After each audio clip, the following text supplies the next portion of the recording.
All right, let's get going.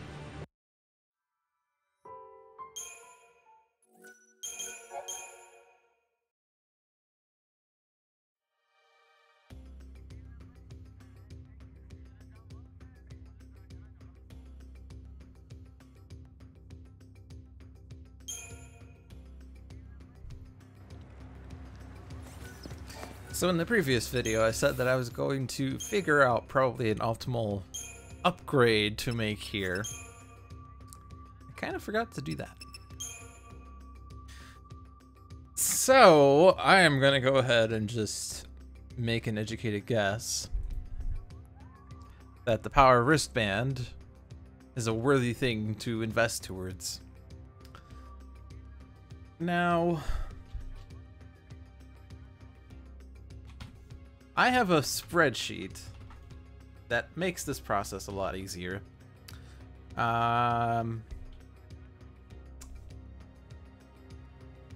It's not really exciting to watch me just do this as is, on the fly, I guess. That is not what I wanted.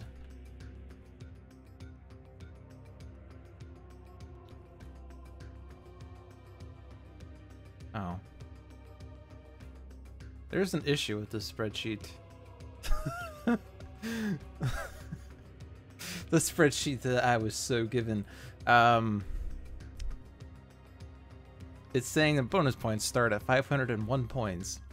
We haven't we did discuss bonus points. 501 points is the number of points you need to get to X3 multiplier. But the spreadsheet that I just opened up assumed that you would always have 501 points, which is a little wrong. So I need to open up a different one.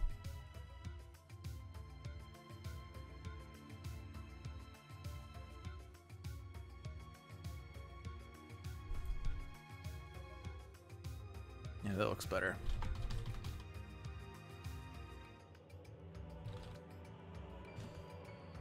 So eventually we're going to get started on here. This is my fault for not getting properly set up beforehand.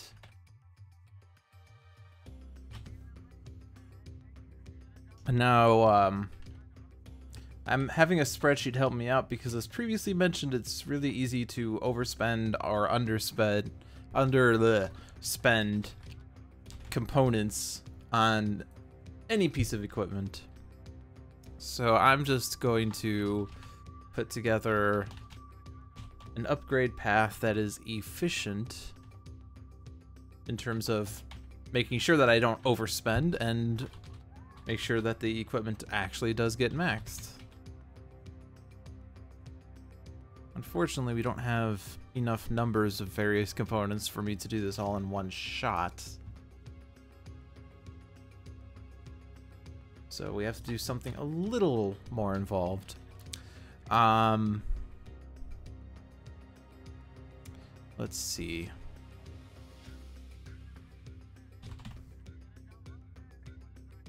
Super exciting television right here. There we go. That at least works. So what I'm gonna do is throw in all the organics up until I get to Wicked Fang, to which I'm gonna throw in 18. This puts me at the X3 bonus. I'm gonna throw in a single passive detector because I only have one. And you'll notice that I'm still on X3 multiplier, and that's because I threw in extra Wicked Fangs than I needed to in order to get to the X3 multiplier. I actually went beyond so that there's a buffer on bonus points so that I can finish this off with digital circuits. I don't need all 7, I just need 5, and now this is maxed. And now I have a maxed power wristband. It will give me strength plus 60 instead of strength plus 20, so it's giving me 40 extra points of strength. Now let's back up for a second. The next segment of the game is going to feature lightning. Spoiler. If I had just given her the base power wristband, she would be at 114 strength. But now with the maxed power wristband, she gets 154 strength. That's 40 more points, as we know, because we went from strength 20 to strength 60. But 40 points is significant right now. Going from 114 to 154 is basically giving Lightning about a 35% increase in physical damage.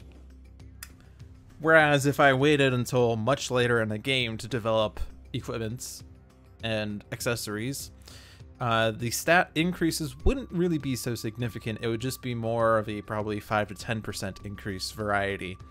I mean, well, the weapons are a little different than the accessories, but these accessories are massive boosts. Now we also have a Magician's Mark that also could be upgraded, and you could probably expect that it will go from 20 to 60 when upgraded effectively. And that I am going to also have to prearrange this. It is especially important that organics are used efficiently because we cannot purchase those components yet, and in fact enemies right now aren't dropping them because the enemies we're finding are of the mechanical variety.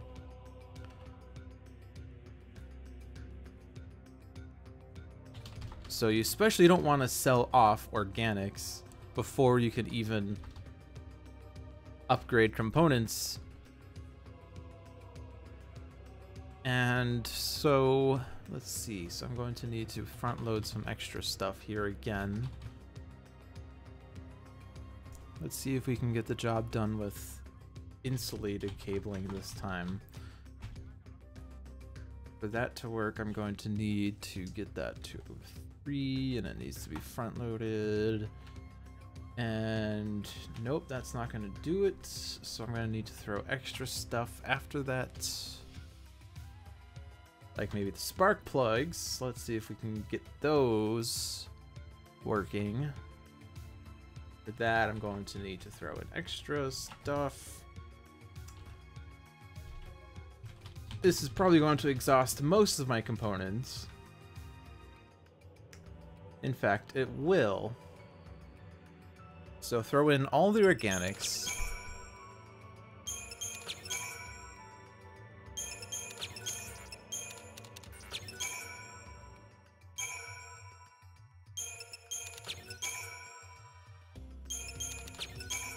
And then throw in a single tier of frustration. Notice that I am at X3.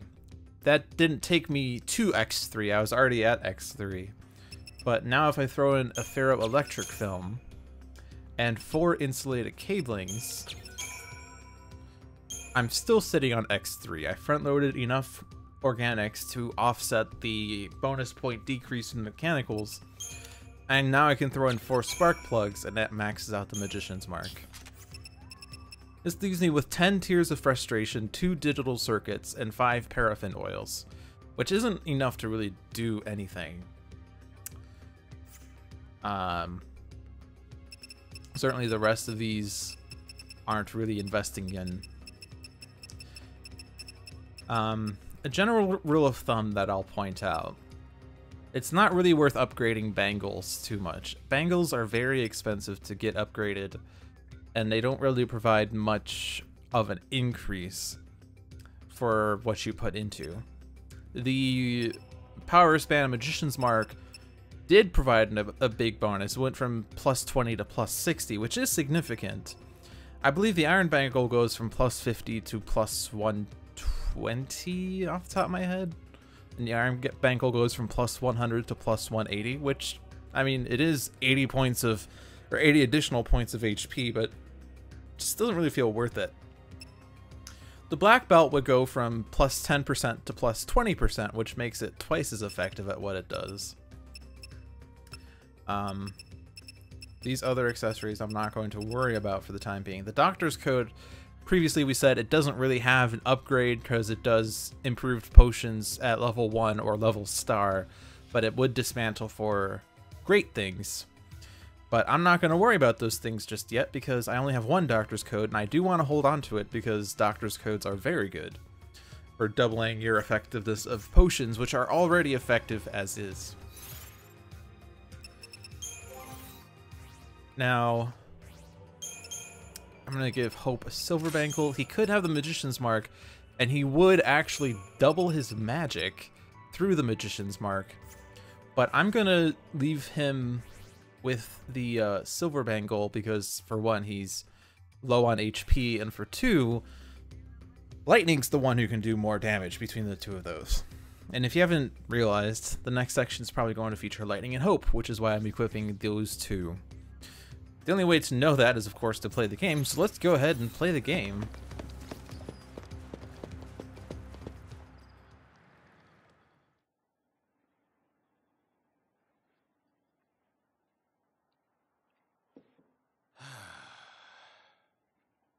Not much of a future for us, huh? Hard to picture a happy ending. We don't even know where to go. I do. Huh? There. Eden? The Sanctum Seat of Power. Oh, that's a great idea. Just charge right in there. Give him a taste of Lassie terror. You're serious? Keep running. It's die or turn Seath. There's no place for Lassie to hide. No. They want to fight? Let's take it to the Sanctum's door. This isn't a game. No. That's for damn sure. Started with Sarah. The Fal'Cie took her. Now I'm a Lassie too. And the Sanctum's hunting me, an enemy of the state. But who's pulling their strings? A Fal'Cie. Eden. Cocoon's sustainer and guiding light. It probably ordered the purge too. Pulse and Sanctum Fal'Cie, they're all the same. And we are all the same to them. Expendable. I'm not dying a Fal'Cie slave. So, what are you gonna do? Destroy it. By yourself? Are you crazy? Say you pull it off, What's that get you? Satisfaction? Something happens to Eden, it's lights out Cocoon. You want that? You're a post-Lassie now, so you just want to snuff out Cocoon. No! What about Sarah? She said to save Cocoon. It might even be our focus to make sure Cocoon's... Our focus doesn't matter. I don't take orders from Fal'Cie. How I live is up to me. Don't you mean how you die? Think like that, and it's already over. Better to pick your path and keep moving. Don't worry.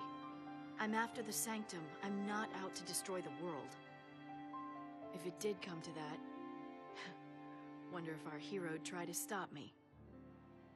You want to fight Snow now? Just like that and your enemies? Next time we meet, we might be too. When the fear sank in, it tore us all apart. Lightning was suffering, reaching out to us, but none of us could see it. Snow deserves it. If only I'd been stronger, none of this ever would have happened. I don't know what I should do. That makes two of us. Whoa! Hey, you're taking care of me. It won't be if you keep pushing me like that.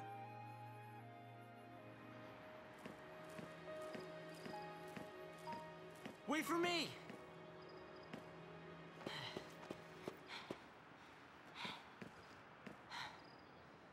I'm going with you.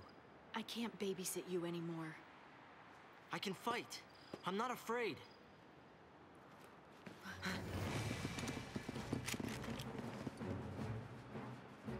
Great. A SciComm hit squad.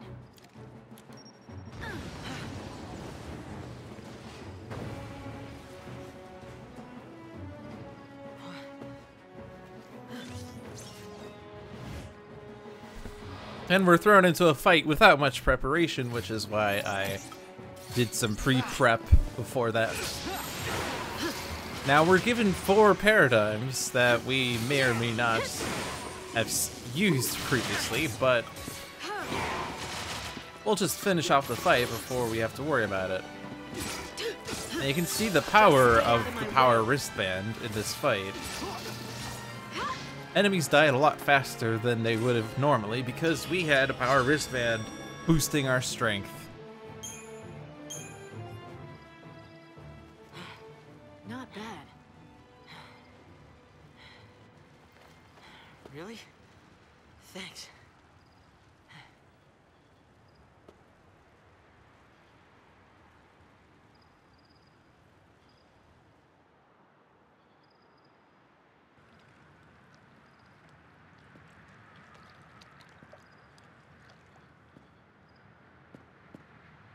Uh-oh. Army's out to play.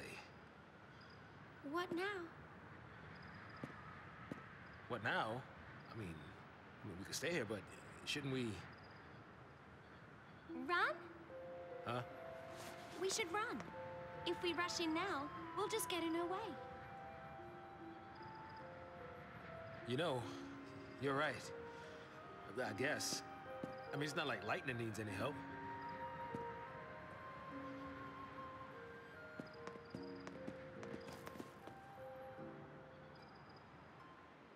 There'll be more soldiers. We should keep moving. Lightning? Are you worried about the others? I'm sure they got away okay. So can you if you leave now. With me, it'll be fight after fight. I don't know how it'll end. It's anybody's guess. I know that. But I need to be stronger. Lightning, Call me Light. what's the plan from here? Through the Gapra Whitewood to Palampolum. We'll find transport to Eden. I live in Palampolum. I can show you all the shortcuts. No side trips. No need. I don't think Lassie are welcome at home. And now we are controlling Lightning with Hope again.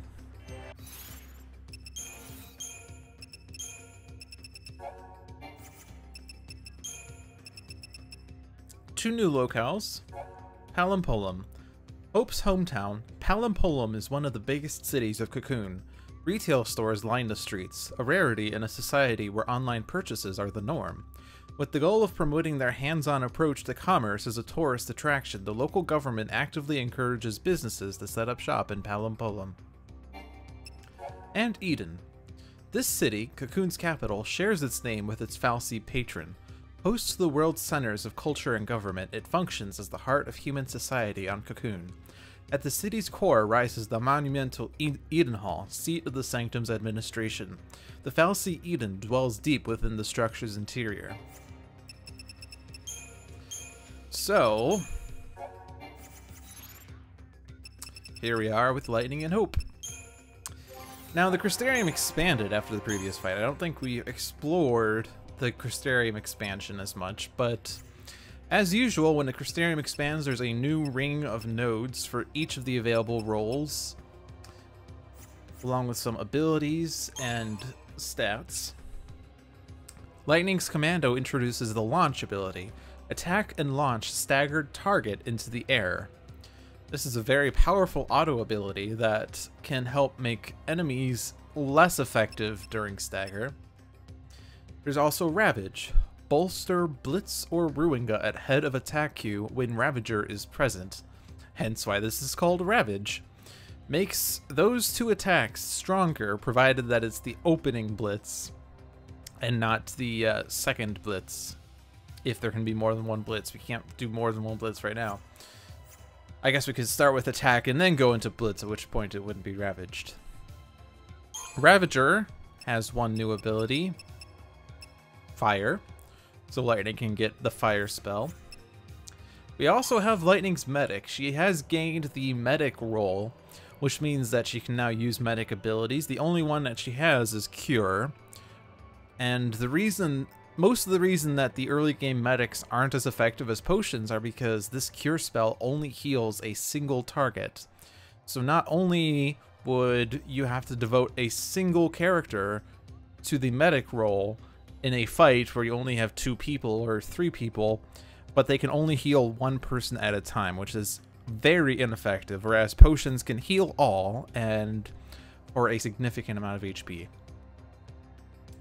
However, despite the lack of usefulness of the medic role itself currently, this tree does contain an interesting addition called accessory. Gain an extra slot for equipping accessories. So to this point, we've only been able to equip 1 accessory, but once we get the accessory slot, we can double up on accessories and get some new combinations of things. Hope has 3 new abilities in his Ravager tree. Thunder, Fire, which is new, deals fire damage to targets in range. Staggered targets take more damage. That is very false, but we'll talk about it when we get it. This is the classic tier 2 spell of Ravagers, and you might think that it's stronger than fire, but it takes more ATB as the result. We have water. We have the auto ability Fear Siphon, slightly charge ATB gauge upon attacking staggered target. And we have Quake, deal earth damage to targets in a wide radius and extend their chain bonuses. This is actually a technique. Even though it looks like it's a Ravager ability, it's in fact a technique that can be used in any role, provided that Hope is the leader. Synergists, we have 2 new abilities. We have Bar Frost, raise target's ice resistance, and Bar Fire, raise target's fire resistance. We also have his accessory boost here. And Medic has no new abilities. There's also a new thing called Roll Level. That's not the button I wanted to press. But Roll Level. If we get to the end of this ring and we get the Roll Level, this increases Roll Level by 1. So much like the equipment and accessories having levels next to them, so too have the rolls in the Crystarium. Hope here is currently a level 1 Ravager. Once he gets a roll level, he'll become a level 2 Ravager. Roll levels serve to expand the bonuses granted by the rolls. So the roll bonuses, if you forget what they are, they appear when you select the paradigms. So a level 2 Ravager, their improved chaining bonus would be augmented. So they would chain a little more effectively at level 2 than they would at level 1. Anyway, with Lightning as a medic, Lightning has 3 rolls with her. And Hope has 3 rolls with him, meaning there are 9 possible paradigms. But if we exclude the medics because we're better with potions, then there's only 4 different kinds of rolls, and we've seen them before. Slash and Burn, Super Soldier, Dual Casting, and Archmage. And again, I'm going to be double upping on the Slash and Burns and the Dual Castings because... or not the Archmage, the Dual Casting. Since being able to trigger those ATB refreshes between the offensive paradigms tend to be the most effective. However, since Lightning does have a significant strength boost now thanks to the augmented power wristband, we're probably going to be focusing more on trying to have her deal damage. So we might not be trying to stagger as much. Now, Slash and Burn is the most effective unless we're fighting a single target that has a thunder or water weakness, because then we can incorporate the Ravager's Spark Strike and Aqua Strike, which are physically spec'd, or physically based. So let's take a look and see what upcoming enemies there are.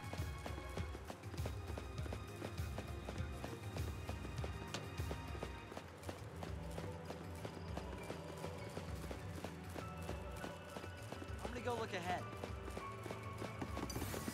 2 soldiers?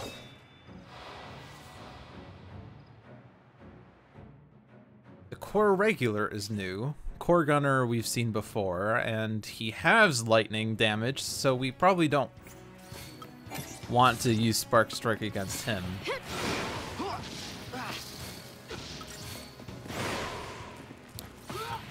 But Core Regular seems pretty weak. He's already dead.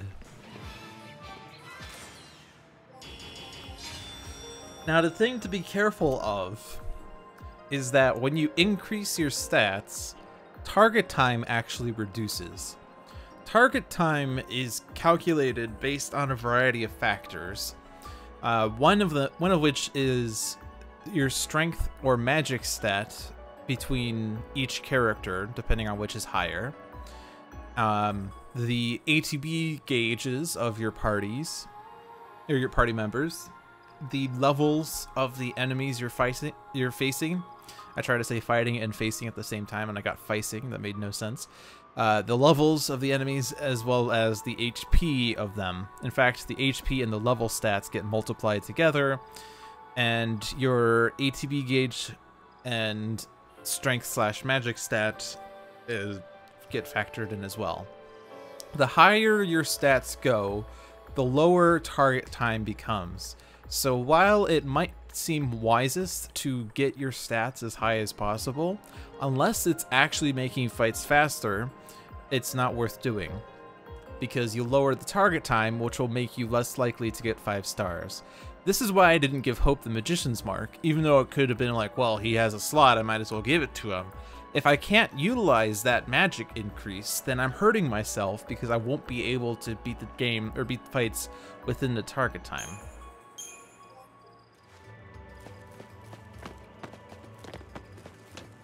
HP does not affect target time, or rather party members' HP does not affect target time, nor does physical or magical resistance. Only strength or magic. The Core Regulars are in fact weak to fire, so Hope is now going to start using fire spells.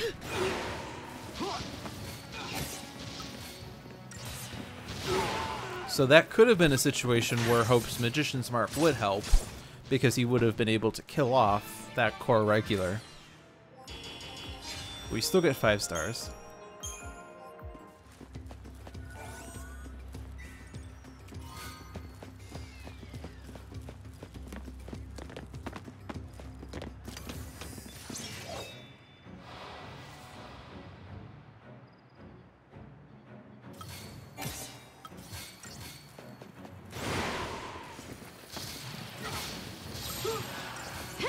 Stay sharp.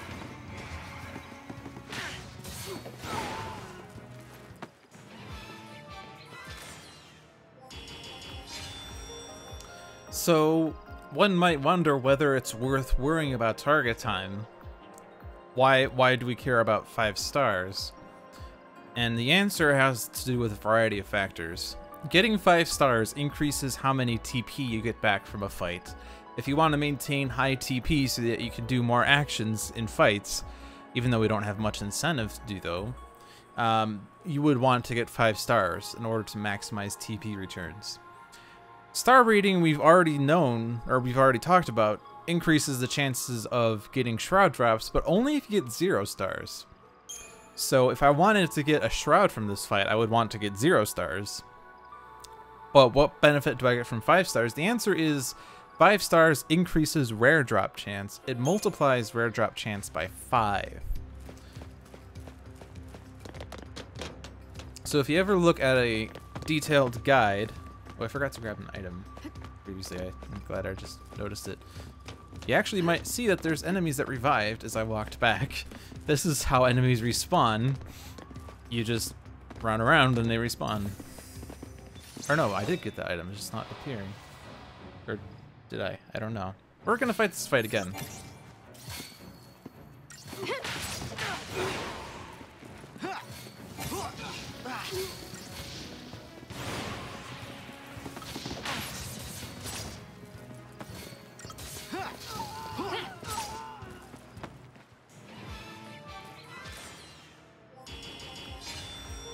But without the 5 stars, rare drop chance wouldn't increase. Already got the item. It's not appearing on the map that I got it though.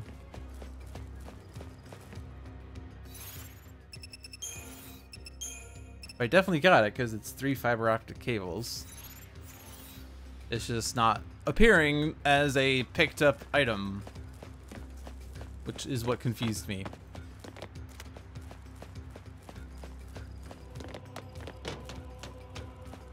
But anyway, if you look at a guide and you look at drop rates, you're going to see that rare drops are very low.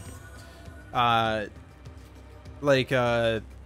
guide might say that a common drop is 5%, but a rare drop is 1%. But if you get 5 stars, the rare drop's actually 5%, so it matches the common drop. It actually makes the common drop less likely due to how it works. We got a Libra scope. This here is a new enemy. Seems like it's a big enemy, so let's Libra it. It's an Ulan. 80 chain resistance, stagger point 140%, weak to lightning and water, so we probably want to use Spark Strike and Aqua Strike, but first we should build up chain with some commando strikes. Now, how many commando strikes we need sort of depends on what we're trying to do here. We see the chain duration hasn't lasted long enough, so we probably want to throw in some more.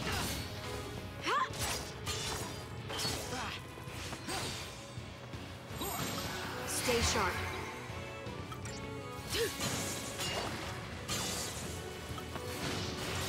Even though the target's staggered, I'm staying in the dual casting role in order to exploit the lightning and water weaknesses.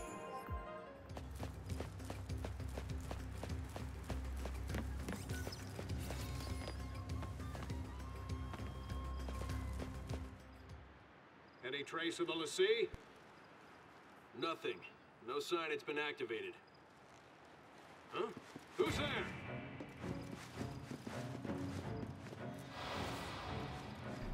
Quick fight here.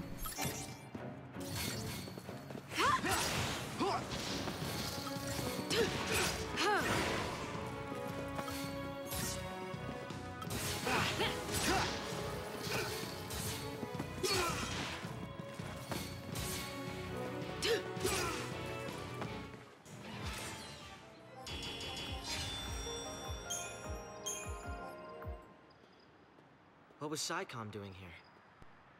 Probably thought we'd try and use a pulse machine to escape. Maybe we should try it. What does this do? Hey, you're gonna hurt yourself. Don't touch that. Wait, what if it works? Leave it.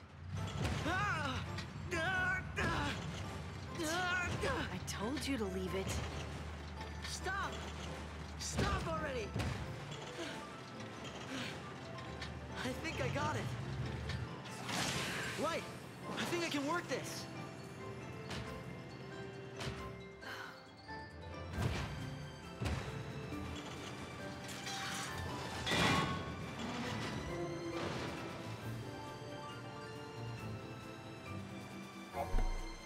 Pulse armaments. These Herculean combat machines are capable of clearing away enemy hordes with mighty blows, or simply trampling over foes who stand in their path. Attacking with X consumes power, but breaking through fences will recharge the machine's power reserves. While piloting an armament, enemies cannot harm the party. This makes it seem like this is an important mechanic that will be recurring, but this is in fact the only time in the game that we'll be using this.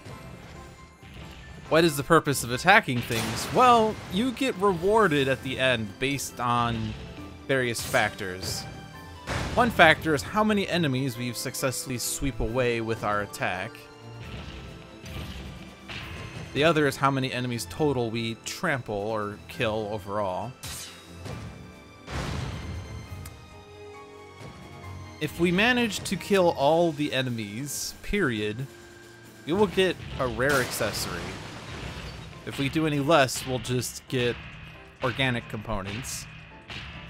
If we manage to sweep kill all the things, we'll get 999 gil. If we do any less, we'll get less than that. It's not really too important that we get all the sweep kills though, because 999 gil is not really that significant. It's actually really hard to obtain, and it's not worth the time investment.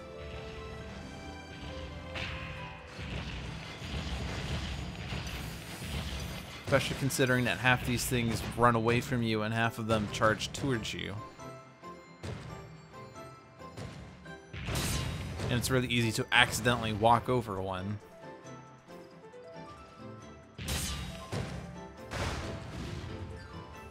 But the more important one is just running over as many enemies as you can. The controls are pretty terrible.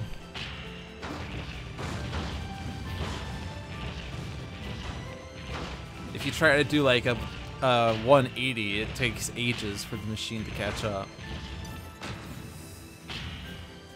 Now, the only real trick to this section that's really worth anything is that these guys who back up will eventually hit an invisible wall, at which point you can get the sweep kill. But it doesn't really matter because we're not getting the 999 reward.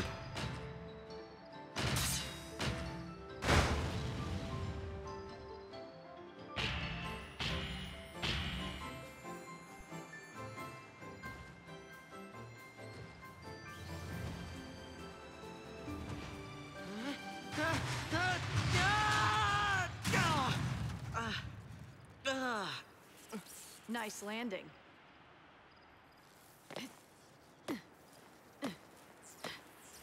Let's get moving. Just need a minute. I'm still a bit winded. You're too soft. Wait up!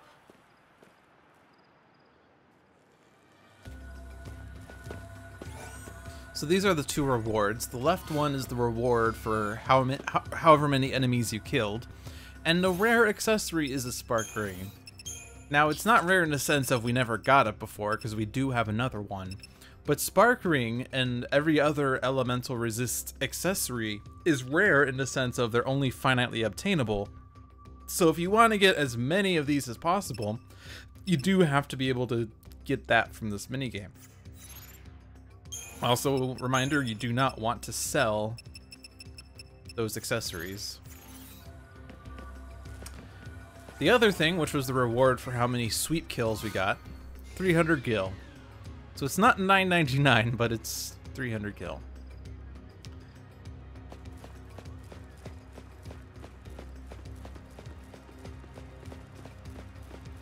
Hope we find another one of those things.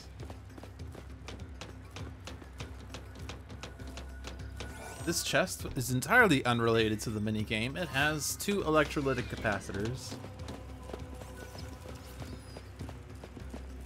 And more enemies. We almost got the preempt, but then the guy in the back saw us.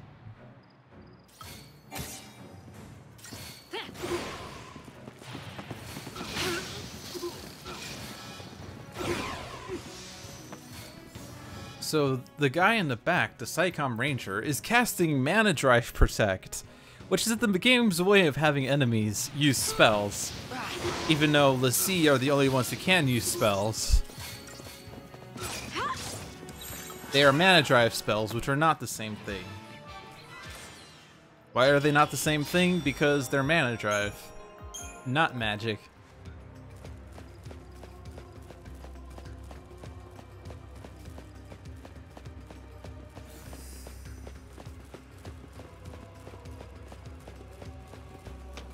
The road splits here. Which way do we go?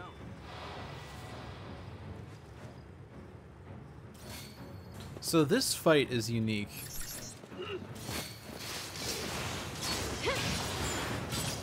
So the Psycom Tracker used an ability called Flag Point, which creates a new enemy called Targeting Beacon. Targeting Beacon, if you are very picky about having a complete bestiary, is in fact a missable enemy. In fact, even if you see this enemy, it is possible for you not to have the check mark on this enemy, because the game doesn't autofill its intel at the end of a chapter like it does most other enemies. If you want full intel on this enemy, you need to make it spawn and then Libra it twice, or Libra scope. Oh, it already died, so. It only spawns when there's a Sitecom tracker accompanying an Ulan. Just stay out of my way.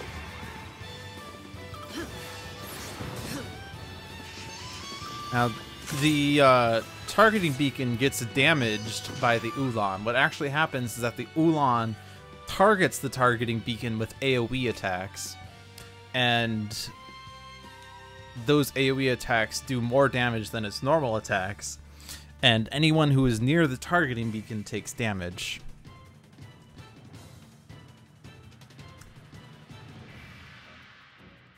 It has 100 chain resistance and a stagger point of 200%, so you're never going to stagger this thing.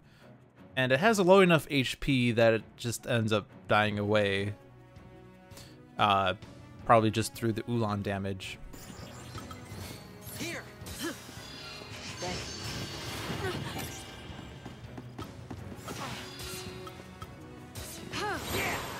Anyway, I'm gonna focus on taking the guys out now that we're done to everything involving it.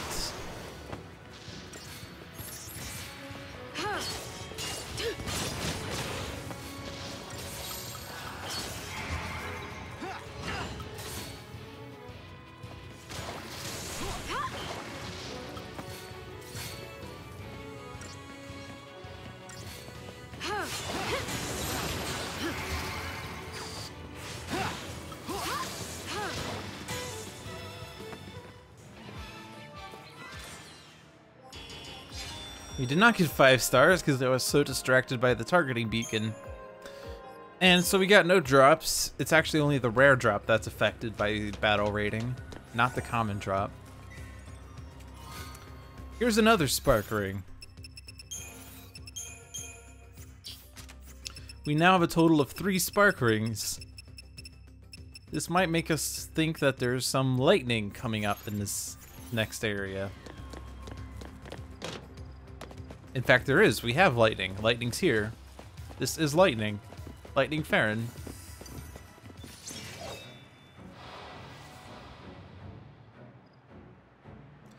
So we have 3 core gunners and a Sitecom Ranger. You can see the Sitecom Ranger is super weak at this point. 324 versus 1092.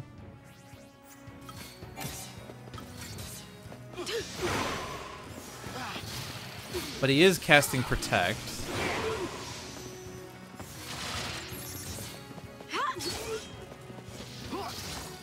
But he gets one shot by lightning.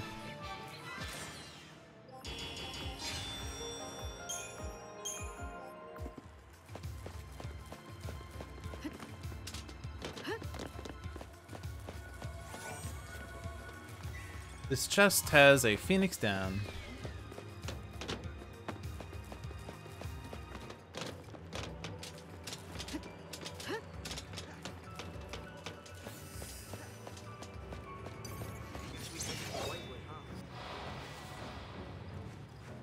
So this is another Ulan with accompanying soldiers fight, so we're probably going to see a flag point or two. Flag strike point, rather. Guided missiles doing the AoE damage that stings.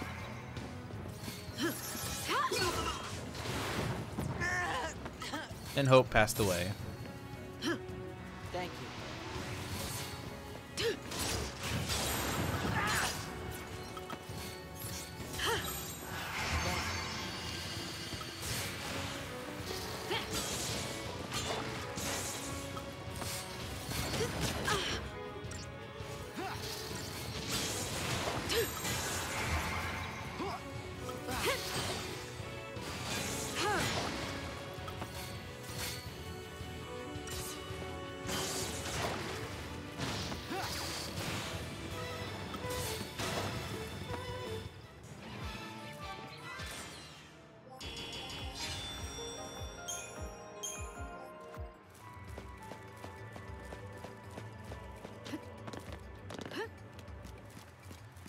Let's take a moment to see if we can get some bonuses. Hope's accessory slot. In fact, accessory slots are probably the most important thing to be able to get.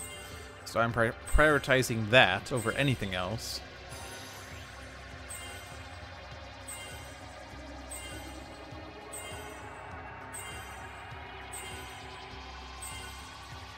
And we can get Hope's accessory slot. Lightning's is pretty far away because these are 220 nodes. Takes 880 to get to this point, and then the accessory, so we can't get it. But are there perhaps other abilities that we could get? Launch is 440, Ravage is more than 880, so we can't get there. Fire is close enough, but I don't want fire. I'm gonna actually follow the medic tree to get to accessory, even though I can't afford it because there are some HP boosts there. And then there's probably one more node I can get, but 10 HP doesn't really help at all. So we're gonna stop there.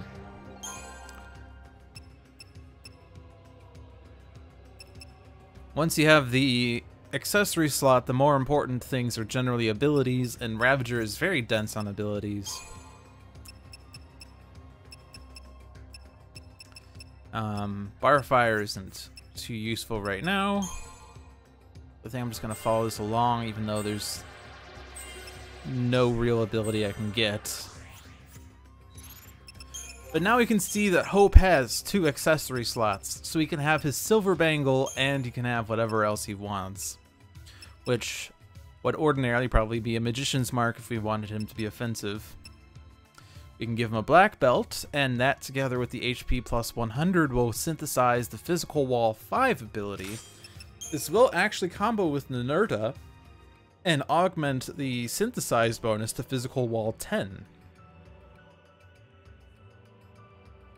In fact, I'm going to use that for this upcoming fight.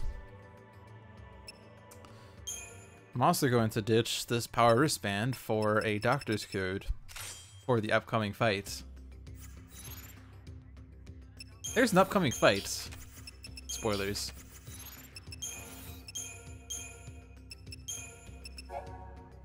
So you can see now this targeting beacon does have a check mark. The check marks appear when the intel page is completely filled in. And this page could be missed if you bypass that fight entirely, or if you kill off the Psycom enforcers before they summon the targeting beacon in the corresponding fights. They could also not get a check mark if you see it and you kill it and you proceed with the chapter, and then later on in the game you realize it's missing a check mark and there's nothing you can do about it.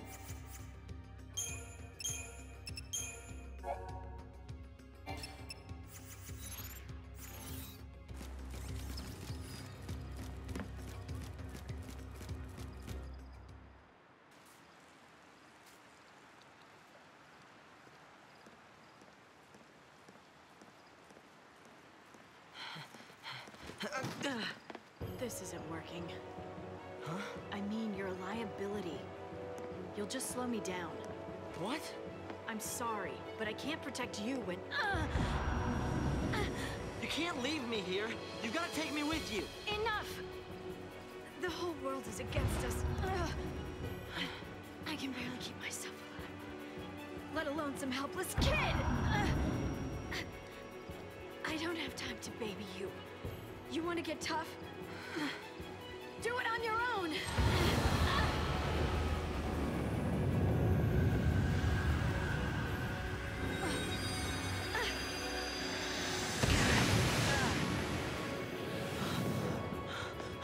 This cannot be happening.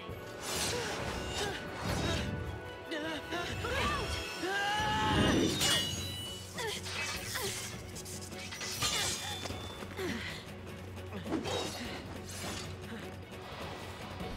This is an Eidolon fight. Much like Shiva in Chapter 3, we now have a new one here. This is Odin, which came out of lightning. We can Libra him. which the game suggests is a good plan. Yields to those who amass chain bonuses. That makes the usual amounts of sense. Let's go! We're going to get... We're going to go ahead and get defense up because we're kind of, you know... Thanks. Unlike the Shiva fight, we don't have an ally casting free Kiragas on us. And you can see he does a hefty amount of damage. I'm actually using Ruin in this fight because remember, we don't care about dealing damage. All we care about is effectively chaining.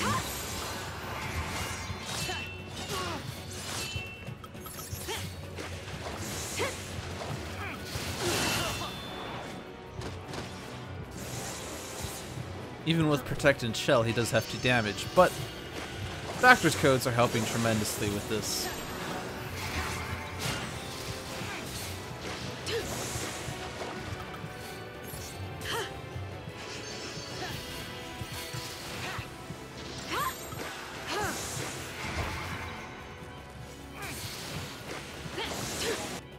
We also see that he yields to those who heal the wounded, which makes it seem like throwing Doctor's Codes also help. In fact, that affects the medic roll. If I use the medic roll in this fight, he would... The Gestalt gauge would increase by healing, but that's not... It's not an appreciable amount. So it's not worth trying to do.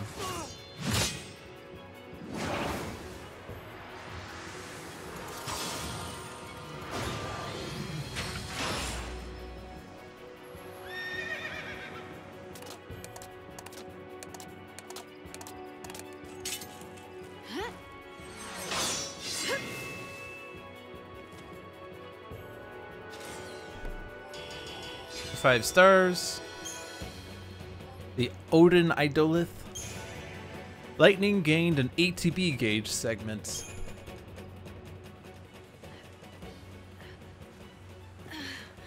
Lightning. Whoa. Your brand looks different. Was that an Eidolon? Like Lassie can summon? Magic and mumbo jumbo. I must have hit my head on that purge train.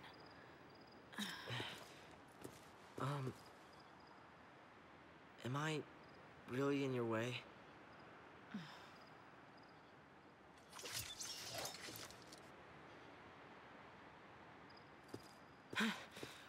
I'll do better. I'll try harder. We'll toughen you up. Huh? I'm sorry about before.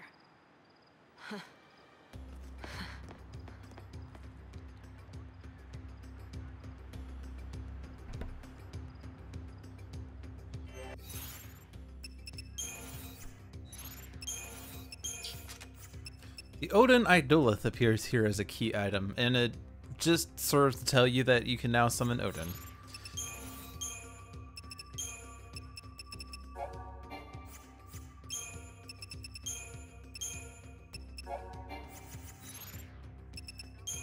I'm actually going to now entirely unequip Hope and Lightning for this next segment. A smarter plan would have been to start in Super Soldier in that fight, by the way. I didn't because I was dumb.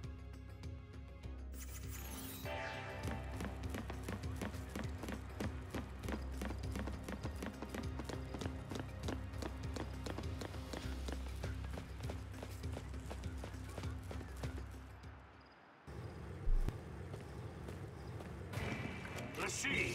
Got my back? Yeah.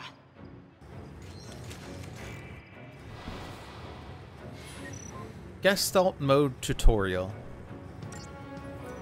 This tutorial explains how to enter Gestalt Mode with an Eidolon. I'm going to take a moment to talk about how this game is notorious by many people for featuring a 20-hour tutorial, but this is in fact the last tutorial in the game. I think there might actually be one later for no reason, but this is the last actual in-battle tutorial. Lightning can spend technical points, TP, to summon Odin, her personal Eidolon. Only Lightning can summon Odin. Select techniques from the battle menu and then choose the summon command. Odin.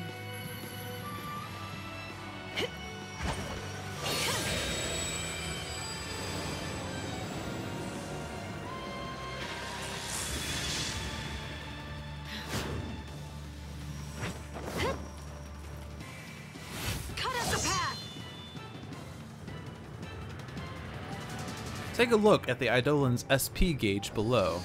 The SP gauge is depleted gradually over time, and also whenever the Eidolon takes damage. If it reaches 0, the Eidolon will be dismissed.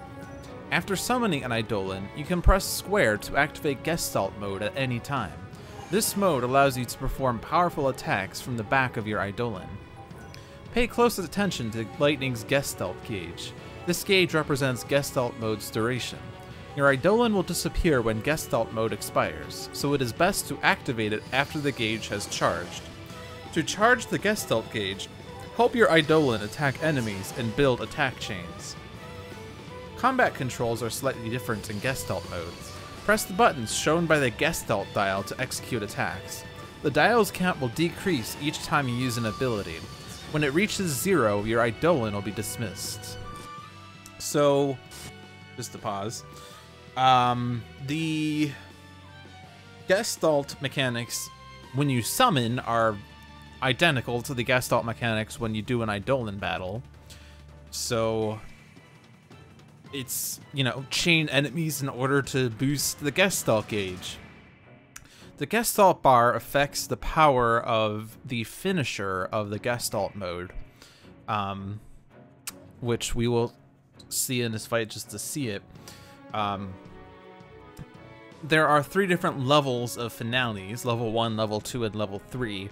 The levels generally only affect how much they increase the chain gauge. It doesn't actually affect the power, but the finales themselves do increase the chain gauge of the targets, and so you probably want to have a higher level so that you can increase the chain gauge more so that the finales do more damage. Odin is unique in that his finisher has a predictable effect of instant death. But unlike where it's instant death based on chance or whatever, the instant death mechanic is based on the target's HP and on the chain gauge, and will only trigger under certain conditions. Basically, chain has to be high enough and HP has to be low enough. It is different than doing a straight up attack though. If you fail to get the instant kill, Odin will still do damage, but it will be much less so than actually being able to kill off the target. So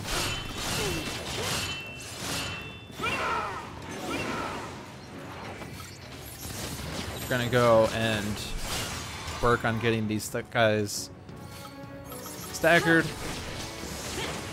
Now you see Odin used Kiraga there. Some Eidolons do come with the Kiraga ability, but not all of them do. They will use Kiraga when your party leader is at yellow HP.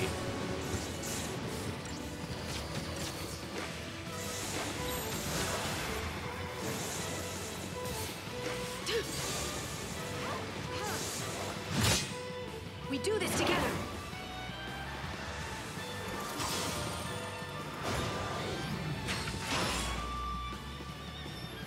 This animation is the same as the one you get when you Gestalt in the Eidolon fight. And now a new screen appears. This is the Gestalt wheel on the left. Gestalt points also affect how many summon points you have here. I have 30 points, which allows me to execute more attacks during this segment. And you can see that various attacks, I can't actually leave it displayed for too long, have different costs. You can actually see these abilities from the menu, which I didn't pull up in time to be able to see. But you can see it from the status menu, and I will take a look at it at the start of the next chapter when I have a chance. What I will be doing in this fight is a single Thunderfall, and then the finisher. This is Antisuken level 3. It will increase the chain gauge by a significant amount, about 160 percentage points. And it did the instant kill because we didn't see damage numbers. So there were a lot of enemies in this fight. There were 3 soldiers and there were 2 Ulans. Whereas previously the most we ever saw was 1 Ulan and 2 soldiers. So the summon allowed us to be able to effectively take out all of these enemies. Summons are generally useful in certain situations. They are very good in fights with many enemies with relatively low HP numbers. They're not a good thing to pull out in like any fight featuring a single strong enemy. Because of various reasons. We'll stop here. Sorry. Don't sweat it.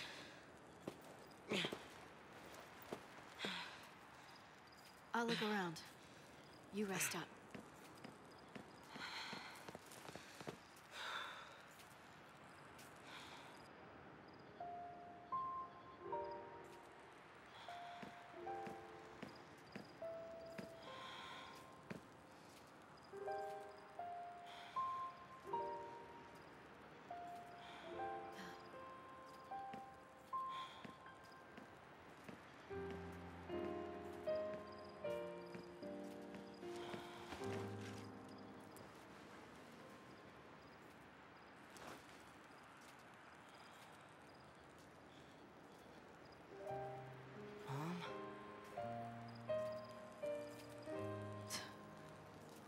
Not by a long shot.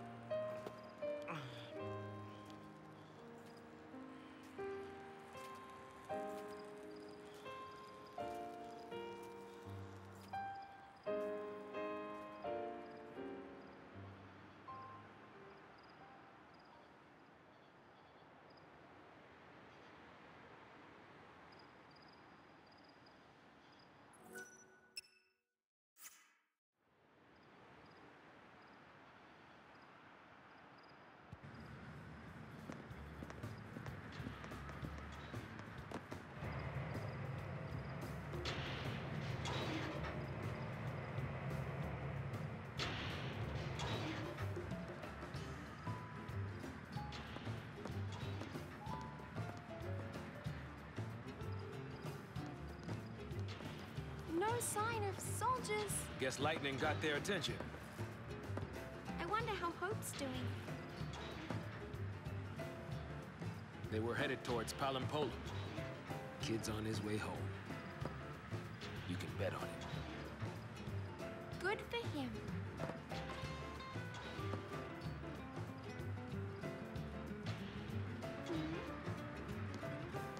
What's wrong? It's good. If they manage to slip in quietly. All of Cocoon is in the grip of pulse-phobia. If a Lassie pops up on the radar, all hell will break loose. They don't even know why they're scared. Afraid of what they don't know. Afraid to find out more. It gets worse the older you get. I'm terrified of what'll happen. The world probably would be better off without Pulse Lassie. I mean, most of it. Gee, thanks. Let's go.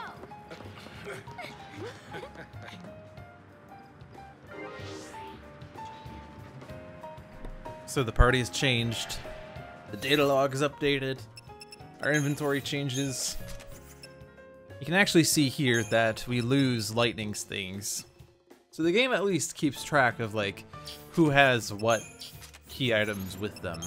It doesn't make sense for there to be an Odin Idolith when we're playing with Saz and Vanille. Summoning Eidolons and skipping summon sequences appear here. So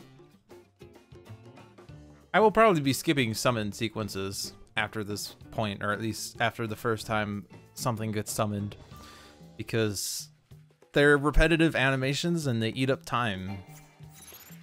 The animations also count towards shroud time, by the way. So we have Saz and Vanille here. Let's take a look at the new things in their Crystarium trees. Saz has access to his commando role now, so he has his attack and ruin.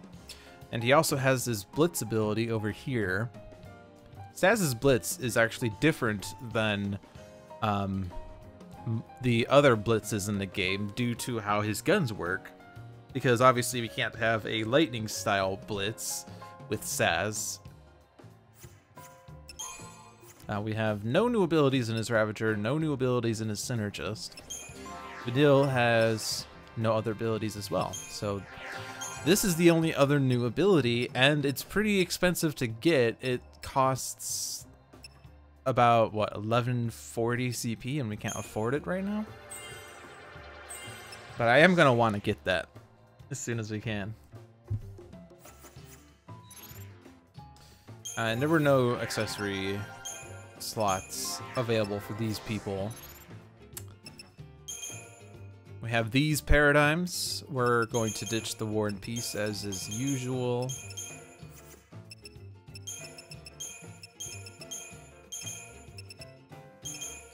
Probably do want a Sin Sab.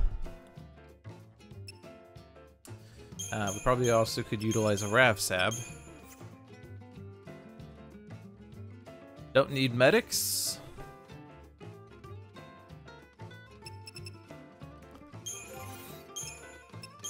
Now, we have Power Wristband Star and Magician's Mark Star, and Saz could actually go in one direction or the other. His Den of Dealers is more magic stat-y, so I could put the magic bangle on to increase his magic potential.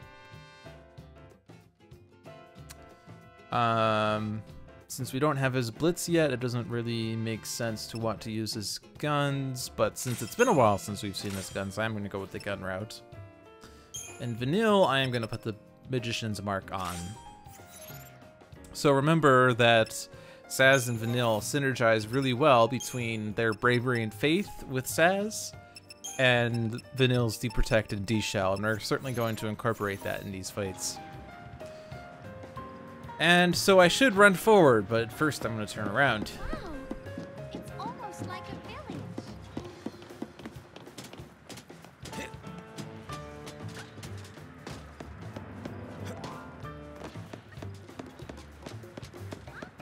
We're going back? There's a secret Phoenix down over here. We need to hurry up and get out of here.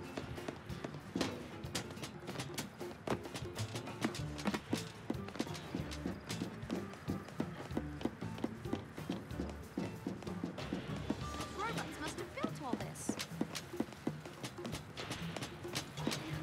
So here we have a dodecahedron. Dodecahedron, rather. No, it's a bomb. It's actually a bomb. No, it's a D20. No, it's a bomb. And I immediately used Libra on it. It actually starts at half health, unlike most other enemies, but his attacks actually heal himself up. He healed himself up. He was at 624, and now he's up to 921, and in fact, Vanille staggered him. Because I guess I preempted. He's weak to ice and water. He absorbs fire, so Saz's Ravager won't be effective here unless we cast Arrow. But we can't utilize elemental weaknesses here. We can exploit Vanille's end spells, though. Or not end spells, You got this, Vanille. her water weaknesses. And look, we killed him. He's dead. But we didn't act fast enough. We got 4 stars. Because the target time was 13 seconds. How the hell was I supposed to do this fight in 13 seconds? Well, the answer is you shouldn't equip stat boosting accessories if you're trying to get 5 stars, because sometimes it screws you up. So, as fun as it was to do that fast damage, I think I'm going to opt instead for general HP and survivability.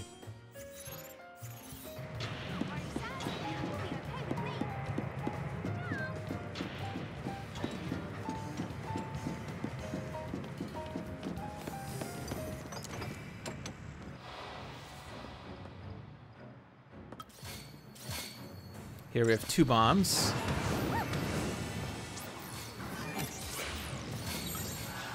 Watch and learn, kid. Now this bomb's self-destructing. That can't be bad. Ow. Well, this bomb's self-destructing. That can't be bad. Ow. Lux, finally run out. Well, it turns out that these bombs can self-destruct. Ow. So, let's take a look at these bombs for a moment. Notes: capable of self-destructing for massive damage.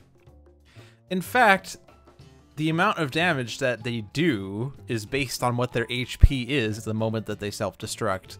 When they max out on HP, they start a self-destruct sequence, and after a few seconds they self-destruct, which takes themselves out, but also deals AoE damage to things around them. And it deals damage based on their current HP, so to minimize the effect of their self-destruct, you would probably want to make sure you kill them before the self-destruct goes off, but if it does go off, minimize their HP. They can one-shot you if you leave them at max HP and you try to heal up or something. So the best defense is a good offense.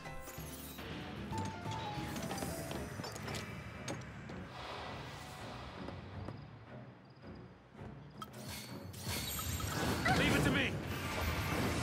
Just gonna try to be faster here. This guy's self-destructing.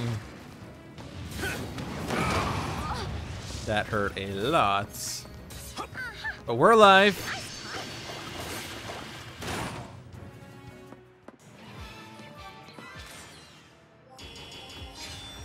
We got 5 stars that time because we reduced our stats. If a bomb self-destructs, you actually lose its CP. But it's not a big deal. They only give 12 CP.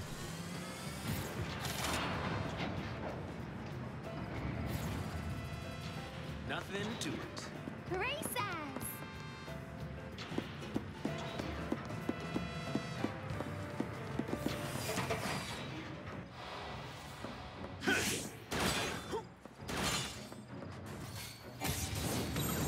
Watch and learn, kid.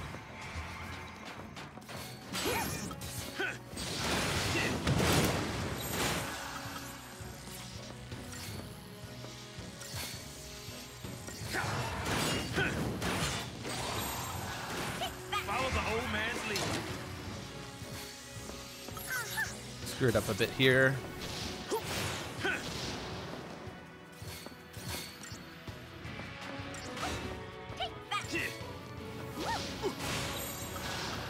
We got this, Vanille. Watch and learn, kid.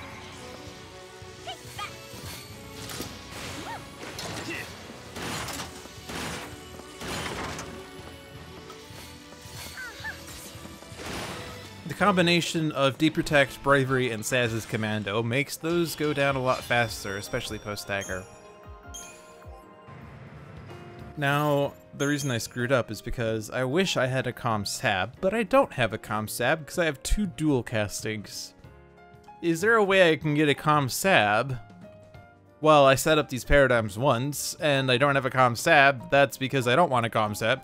No, you can always change your paradigms. Don't be stubborn in this game. If you need a paradigm, switch it up. If your setup doesn't work, switch it up.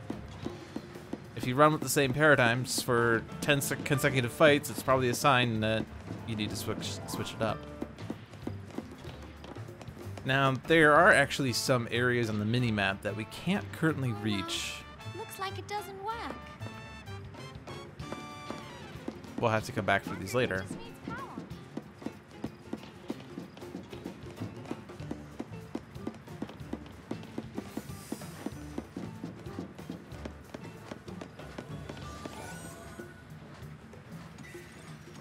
Over here's an auric amulet.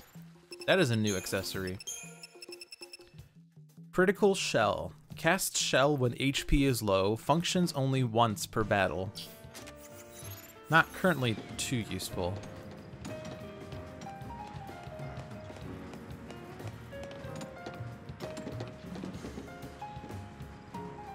want to try to get a preemptive strike, but I don't trust that bomb, but we got it.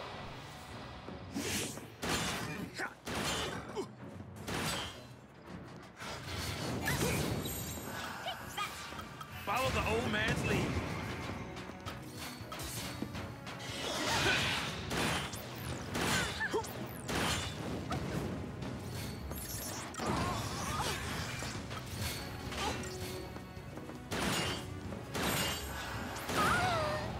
Vanille died. Here. Watch and learn, kid.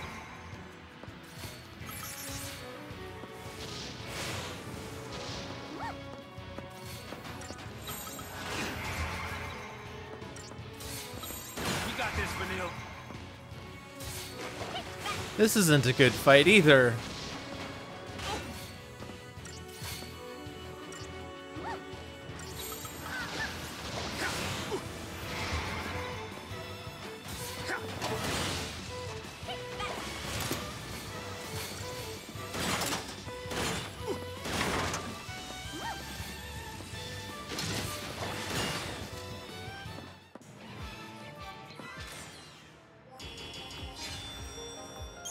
Honestly, I probably made that fight harder than it should have been by trying to get the preempt, because it started the bombs with a higher chain, which let them get healed for more, which meant they self-destructed faster, which was not ideal.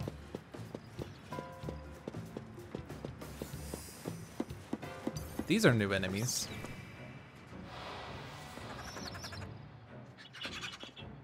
Come to pop. Gremlins, which are weak to fire, lightning, and arrow.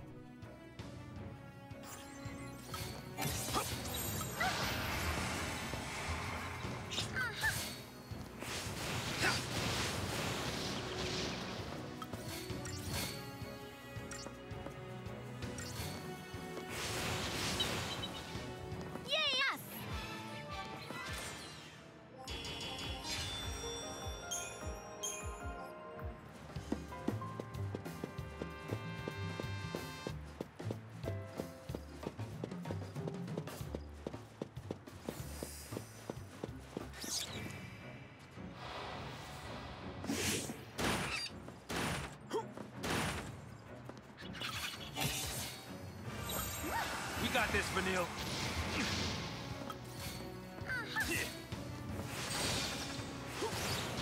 Way to go, Saz!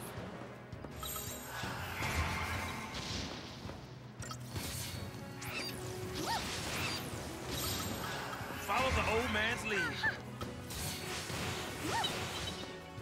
Wisdom does come with age.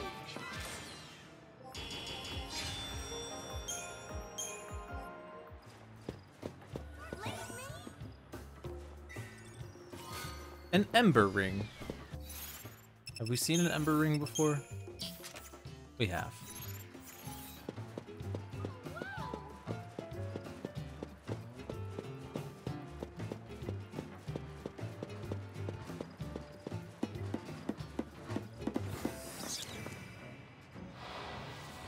Guess running's out of the question.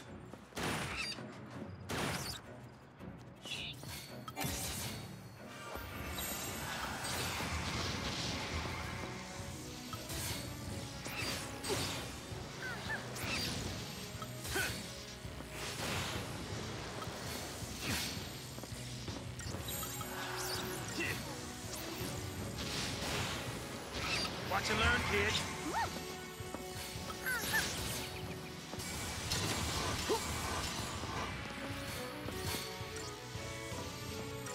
Take that!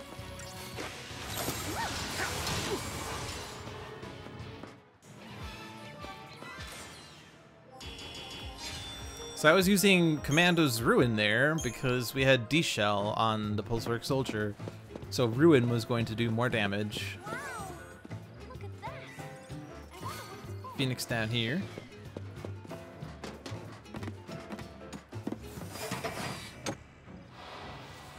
Guess running's out of the question.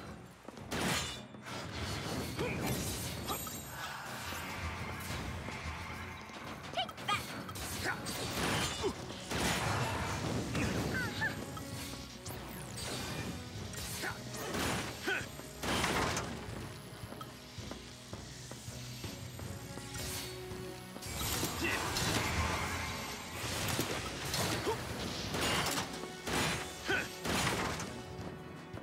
your daddy now.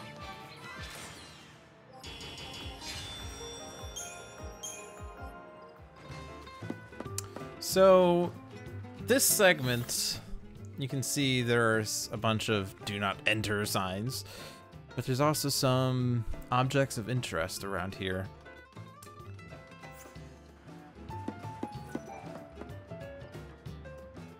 Better not electrocute myself.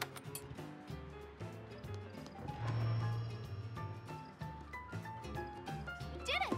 It worked! It did something.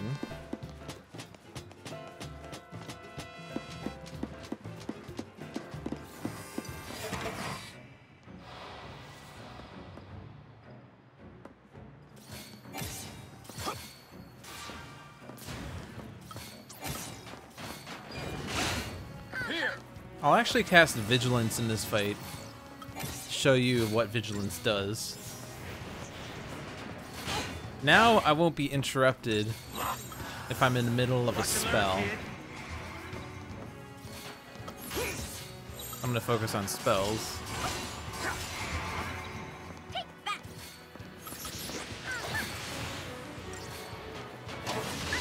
See, I didn't get interrupted there.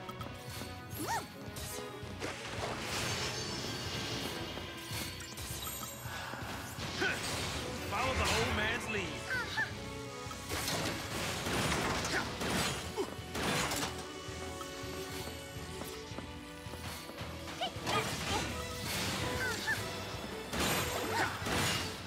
What you learn, kid?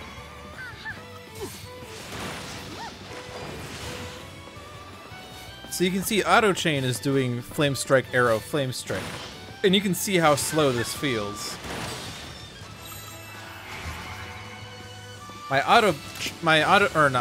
ability list selected, I selected Fire, Arrow, Fire, which works better in chaining per second.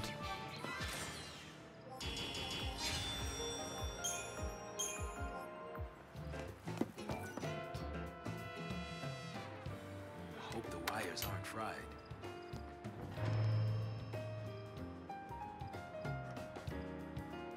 So we activated 2 of these 4 things. The reason we're trying to activate this thing is because this is where we want to go. The exclamation point on the minimap says this is where we want to go, but it's blocked off. And maybe it's presumably tied to whatever this thing is. You can actually hear there's an item ball. Where's the item ball? No one knows.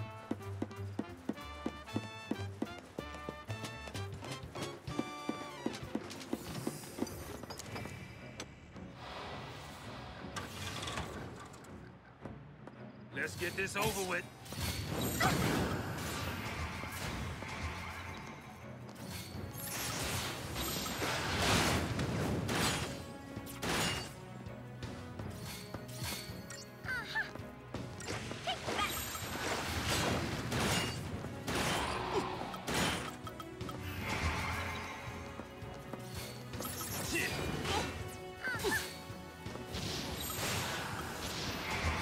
Now, without Vigilance, I do get interrupted by when I cast spells and he attacks.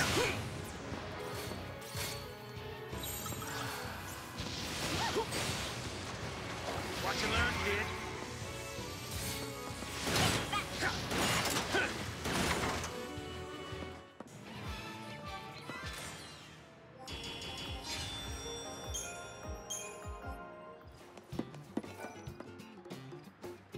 Pulse machines can't be that different.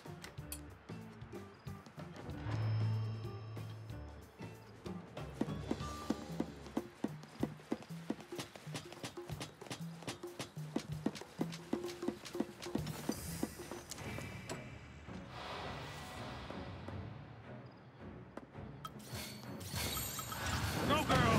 You got this, Vanille.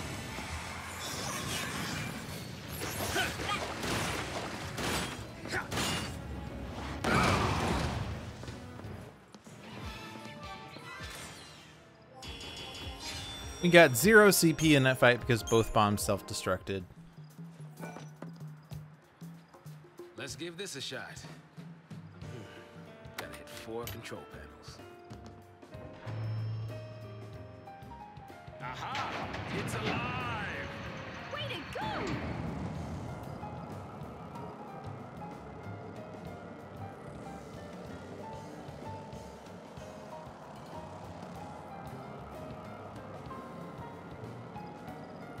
The only thing we woke up, huh?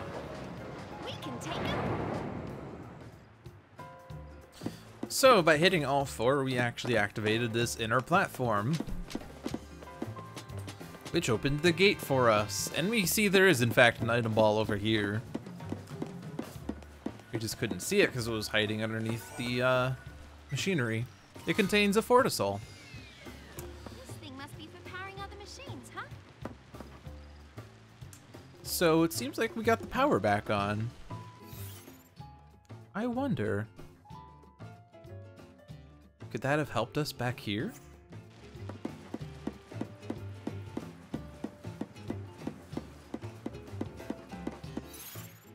But first,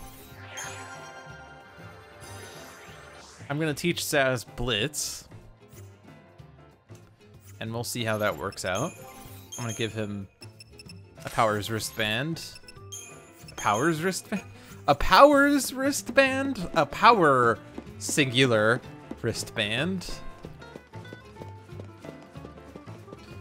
We're gonna see some repeat fights because these enemies will have certainly respawned by this time. Or not, this guy didn't respawn.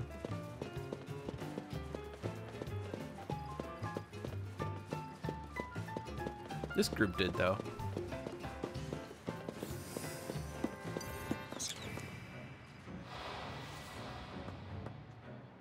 Come to Papa.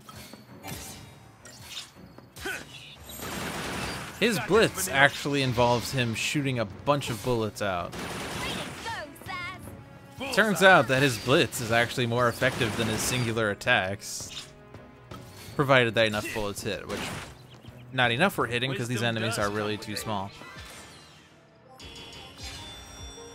If the enemies were bigger, that fight would have ended faster and fast enough. English is hard. Fast enough to be able to get the 5 stars.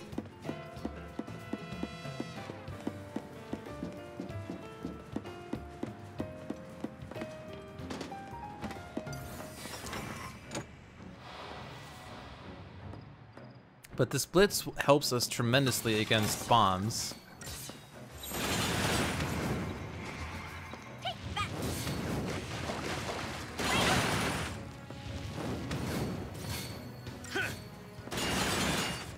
It one-shots a bomb when done properly.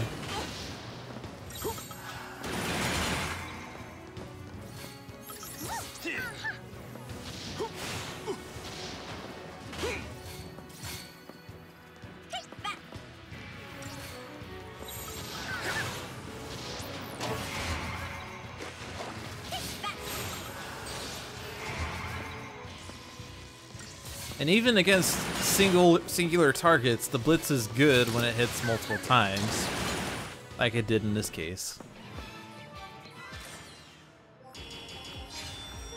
We managed to take out both bombs easily that time. So actually I'm gonna activate this thing while I have the chance. Camera seems to be stuck. Elevator master. And just like I planned it. You planned for them? Minor hitch. We have a new area here with some new enemies.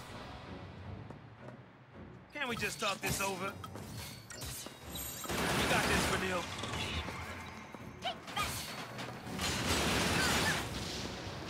Bullseye. Now the nice thing about Saz's blitz is it actually shoots through enemies. So I can target the pulse work soldier and it will target the gremlins behind him. Ducks finally run out. Of course, with all the enemies out here, it's easy to accidentally die. So you have to keep that in mind.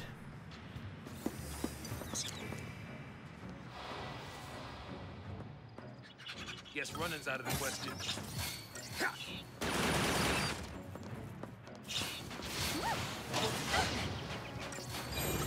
Want to learn, kid?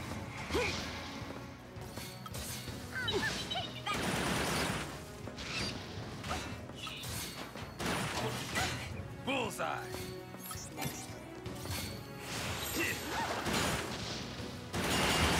Holding up, kiddo.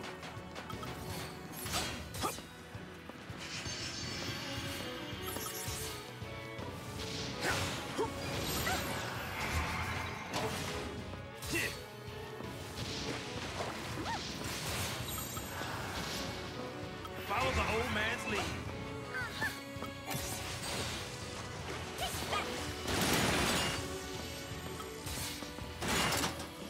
Did you see that coming? You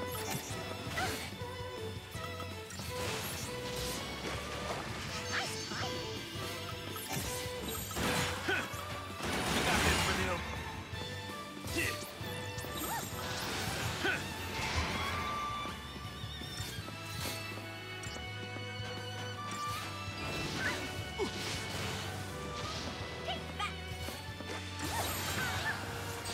Follow the old man's lead.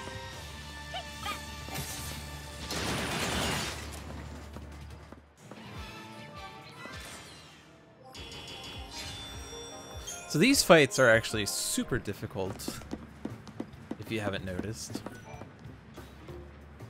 But they are optional, so it's fine.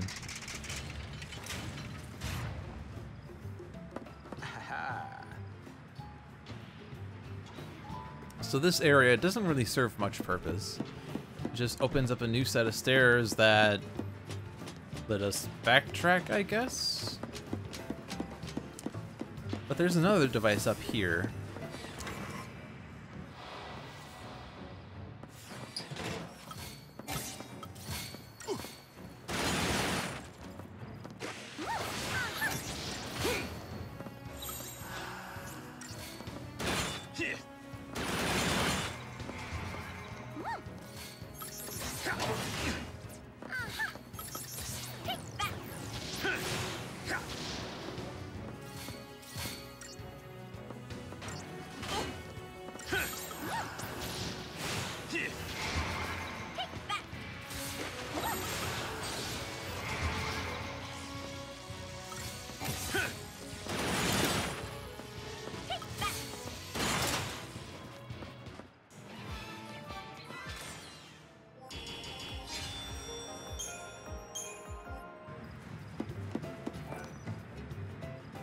Tap a couple keys and...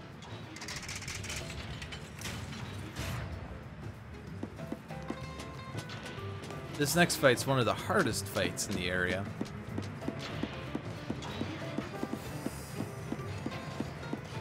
Three bombs.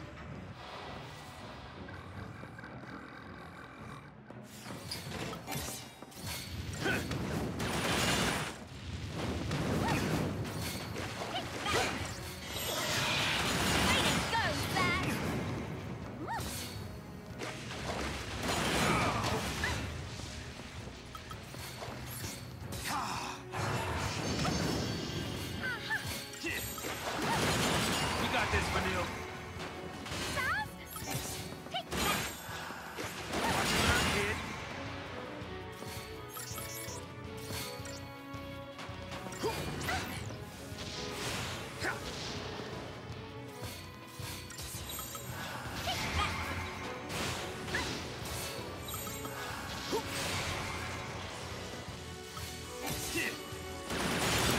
Of course, once all the bombs are dead, the fight's a lot easier. One of them did self-destruct though, so we didn't get the maximum CP from that fight, but that's fine. They were guarding the super important item over here. 8 iron shells. What is an iron shell? It's a component. It's actually an organic component. And it's not as important as I said it was.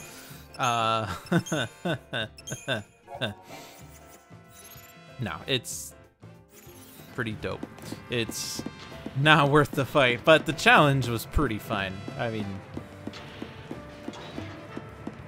being able to survive a 3-bomb fight is something you should be proud of. And we wouldn't have been able to do it if we hadn't gotten Blitz. Which is why I prioritized getting that as fast as I could. The last hidden area of this area, the last hidden area of this region is over here, and we can see there's 3 Pulsework soldiers. Now, you might think that you have to fight these in order to get past them. You can see there's an item ball over there, and item balls are generally guarded by the enemies in front of them, but in fact, the item ball is technically not guarded. You can get the 6 vials of Vibrant Ooze, which is another organic component. Now, I was joking about how these are useless, but in fact, since these are organics, they are pretty valuable since we still lack the means of purchasing organic components. But we don't even have enough on hand to get to an X3 multiplier, so it's not worth using them just yet, but they are technically valuable. As I did say, these soldiers weren't guarding, so this fight is in fact optional. You could run past, grab the item, and dodge them entirely, but why would you do that when you can fight? However, when you don't get the preempt, this fight is significantly slower. You can in fact retry in order to get a preemptive strike set up.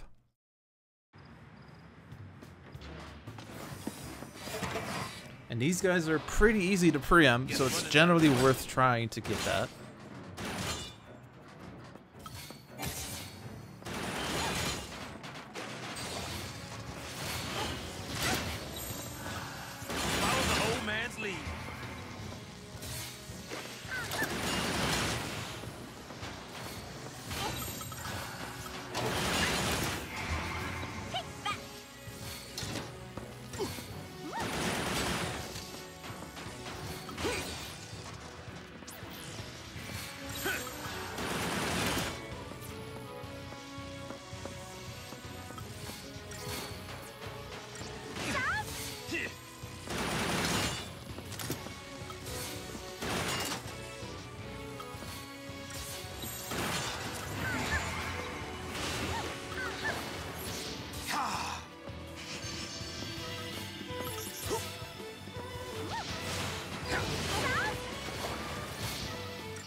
The stagger's short because we didn't have much chain duration to pound stagger.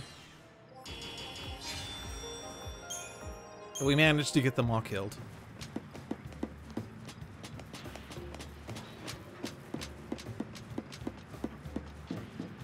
So that's all the bonus areas.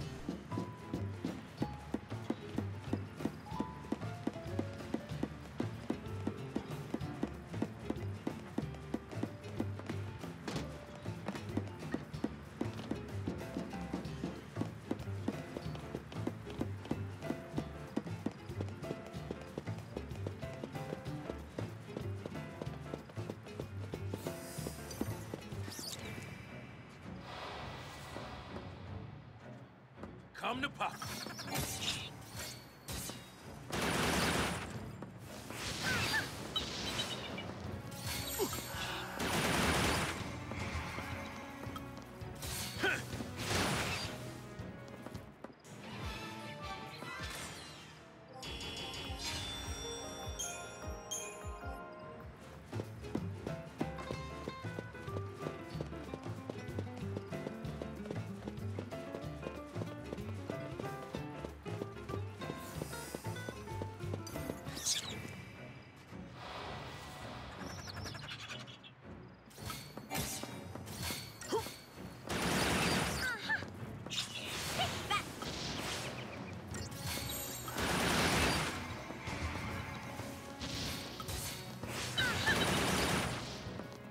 Wisdom does come with age.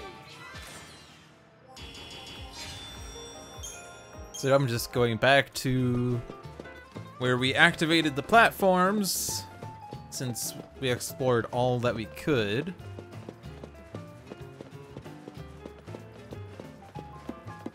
You don't really have to fight these things a second or even third time, but you can at least see these blitzes and how wonderful they are.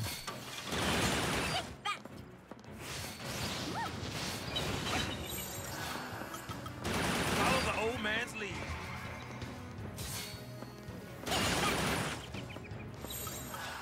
Watch and learn, kid.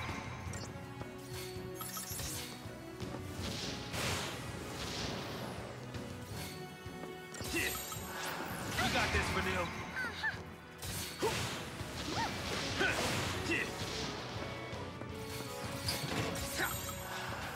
Watch and learn, kid.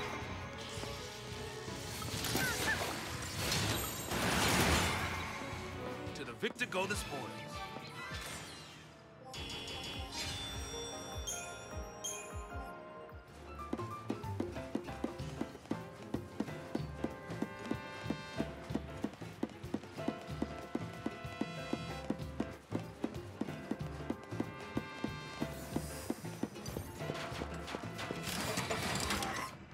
This is the last fight of this area. Atta girl.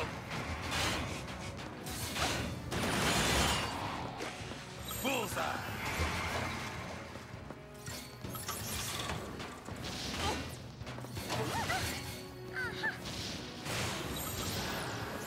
Follow the old man's lead.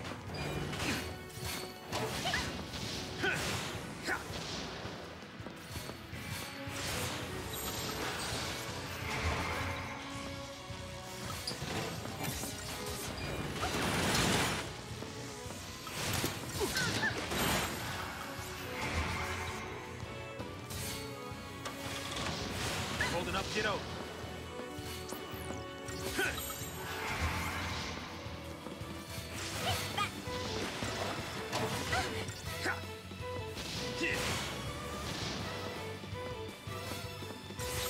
Watch and learn, kid.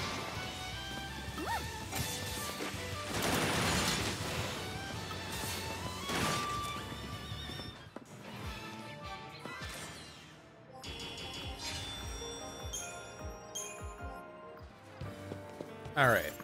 I'm going to unequip Saz and Vanille because we're done with them for now.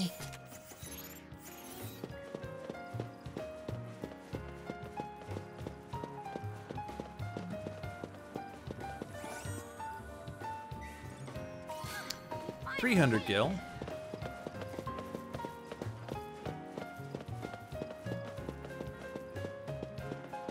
You must be tired.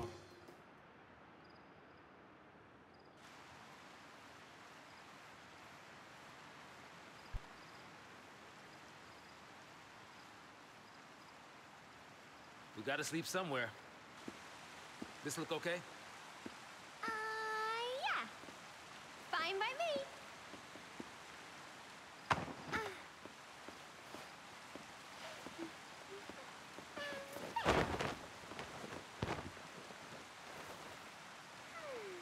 All set. Okay, good night. Not a care in the world.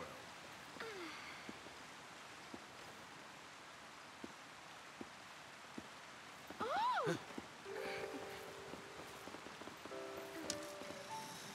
What? Do not cross this line. Understood? Grow up. And good night again. Did you just go to sleep already?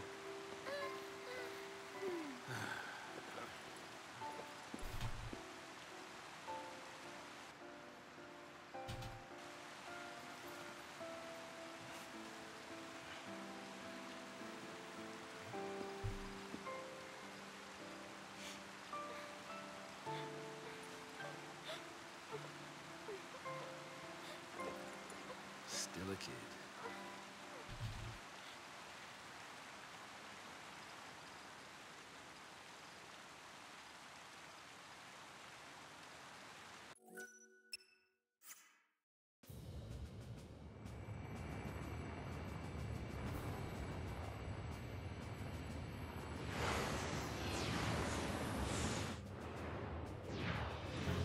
couldn't run if you wanted to.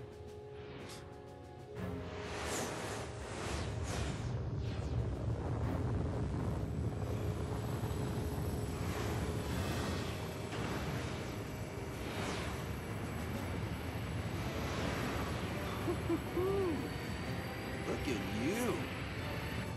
Wonder what's under the hood of that thing. Keep your pants on. You'll get a peek soon enough. Just try and behave. I'm not gonna make any promises. Cheeky boy, aren't you? We'll see how long that lasts.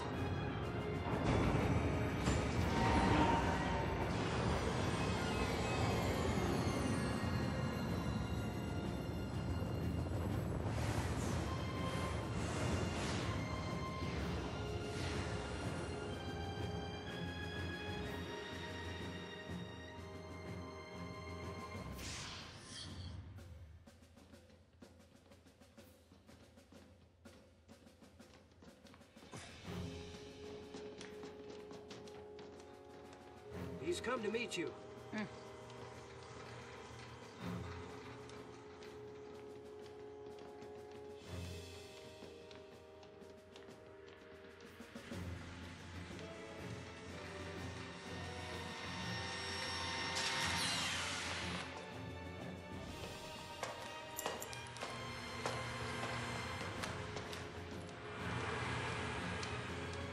Halt. You must be Snow. Sid Raines, Brigadier General of the fleet. Hi, Sid. Thanks for the escort. Apologies. I just had a few questions to ask you. If it works like they tell us, that means she must have fulfilled her focus. Sarah! Fulfilled her focus. As a tainted pulse l'Cie, that is. You think she was out to hurt Cocoon? I'd hardly be alone if I did. When it comes to Pulse, who could claim to know anything? I need the truth, for the sake of Cocoon. The sake of Cocoon. We're from Cocoon. Shipping us out, purging innocent people. That's how you lend us a hand? Those are the Sanctum's methods. The public fears what it doesn't know. It's grown tired of living in constant terror of these threats from the world below. So, the Sanctum devised a plan for you, l'Cie. I'll bet. A public execution. The people don't know any better. Strike down the phantoms before their eyes, and they sleep like babes. No! The Sanctum has intelligence on the other l'Cie already. It's only a matter of time. You'll never catch them. I see. We'll need your help then, won't we?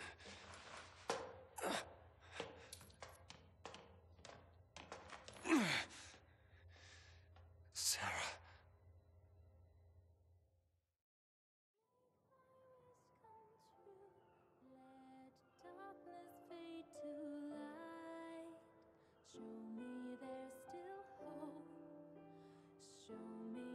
You're kidding, right? I mean it. You can't drop the breakup bomb like that. Being alone's all right, I guess?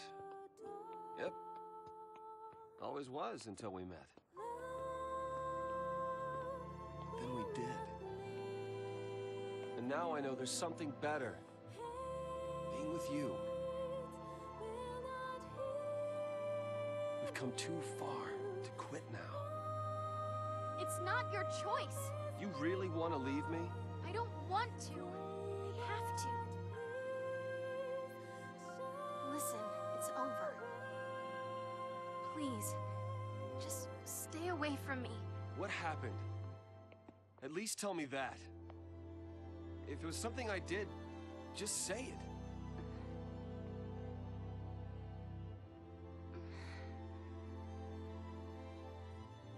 Okay.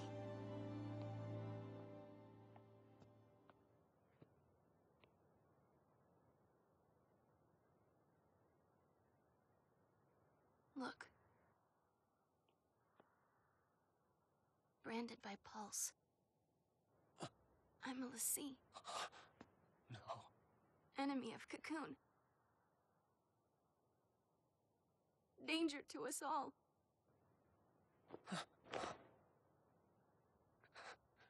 Get it now? You're my enemy.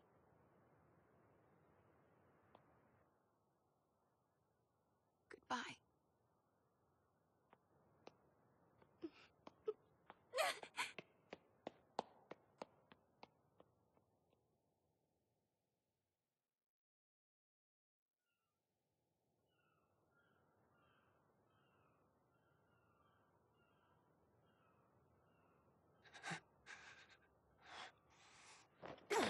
Sarah!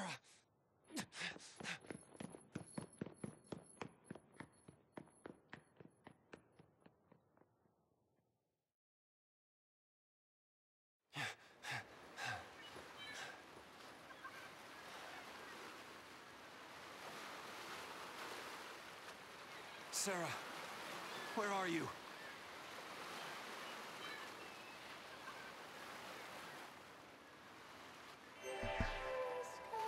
So, this is day 7, and yet we're in fact controlling Snow. Of course, if you pull up the menu, you can't access Paradigms or your Crystarium because technically we're not Lassie yet. But I don't know. This is a interesting segment.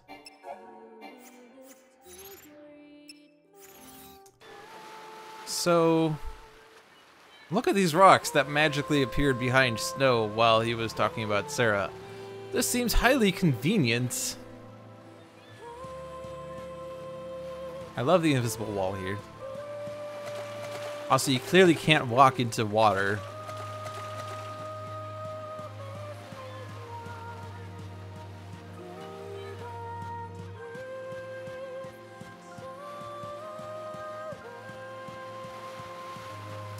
So there's NPCs here, so if you remember, there's auto talk. If you forgot that auto talk was a thing.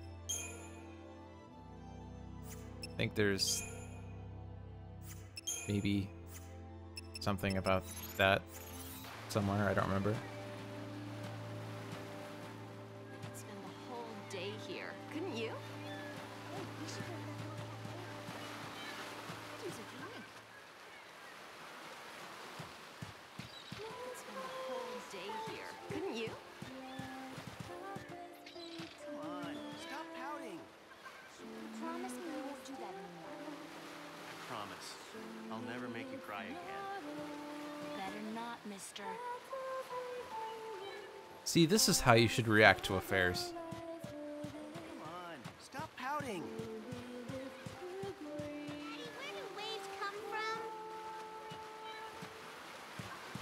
Ooh, lots and lots of water. Daddy, where does the ocean end? Daddy, where do waves come from?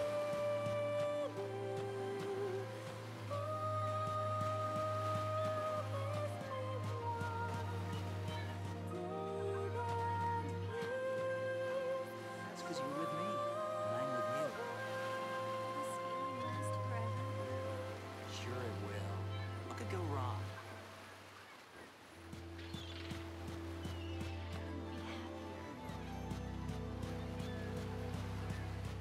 Be happier. Hey, Snow, where are you headed?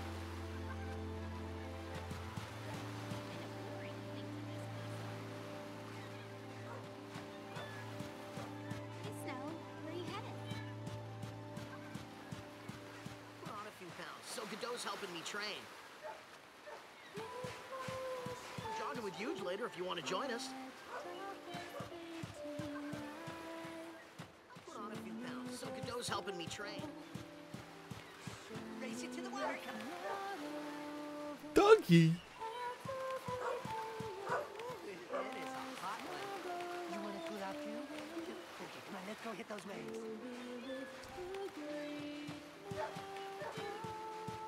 Slow down there, Flash. The sea's not going anywhere.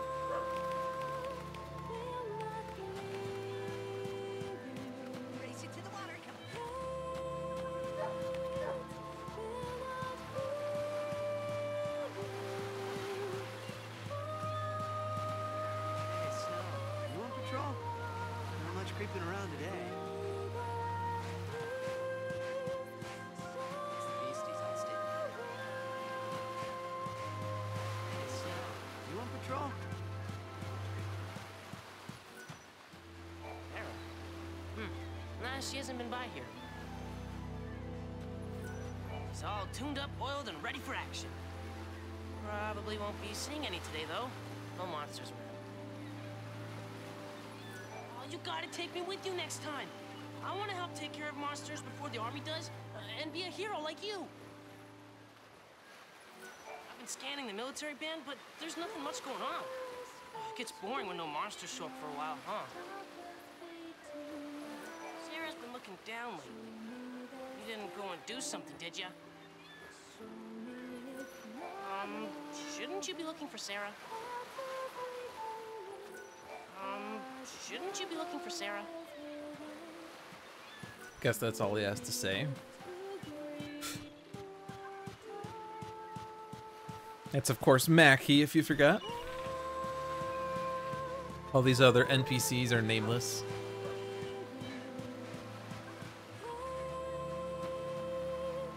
That looks like a Sahagin.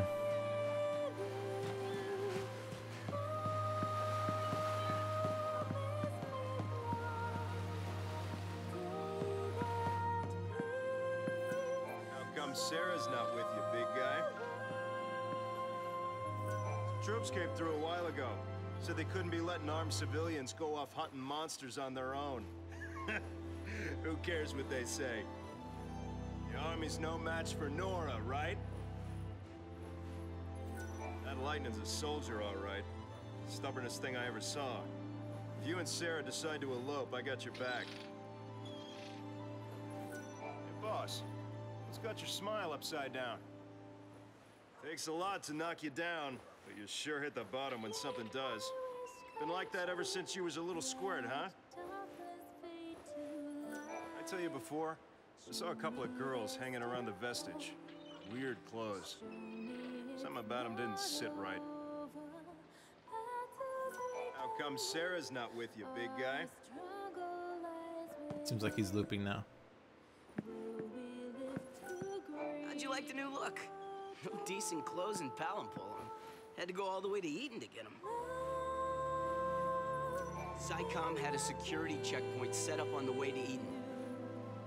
Guess there was some kind of accident at the Uriday Gorge plant, but I don't get what SciComm was doing there.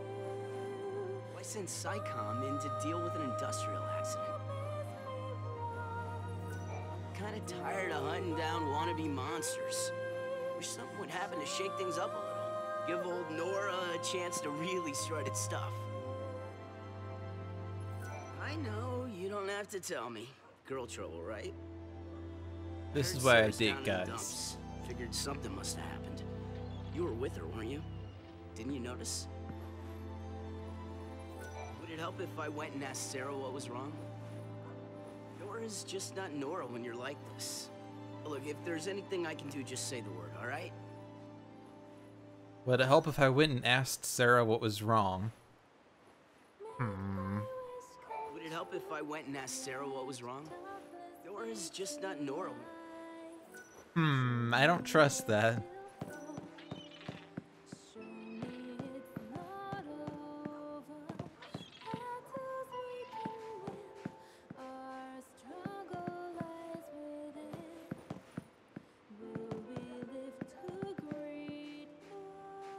So you can't actually talk to LeBro from behind here. What's with the long face? You and Sarah have a fight? I don't mean to be insensitive, but if you get that upset just talking about breaking up, it's no wonder it happened. What are you doing moping around here? Go find that girl of yours and tell her what you gotta tell her. I'll throw you guys a romantic dinner when you inevitably make up. You better take good care of Sarah, or that sister of hers will string you up. She's hardly your biggest fan as it is, right? Nice sunset, isn't it? Maybe you should go find someone to watch it with. Nice sunset, isn't it? Hey, Huge, are you busy? There's a nice sunset. You want to watch it with me? I can't find my bitch Sarah. Oh. What is that?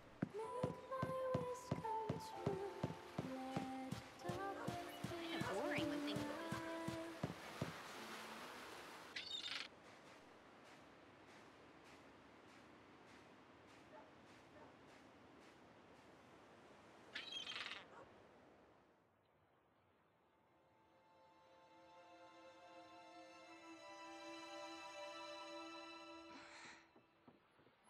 Sarah!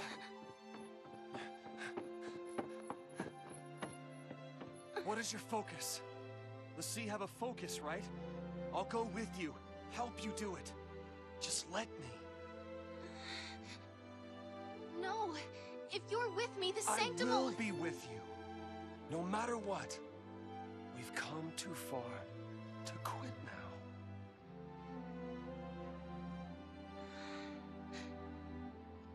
I don't know. I don't know my focus. I'm gonna be a monster. Not if I'm here. I'll protect you. We'll figure this out.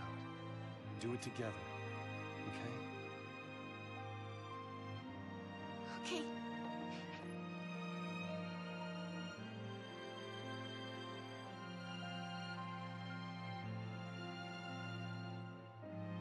If it's true what they say. Yeah? When we're finished, I'll turn to crystal. Don't worry. When the sea complete their focus, they're blessed with the gift of eternity. They wouldn't call it eternity if you died. You'll see. You and me will always be together.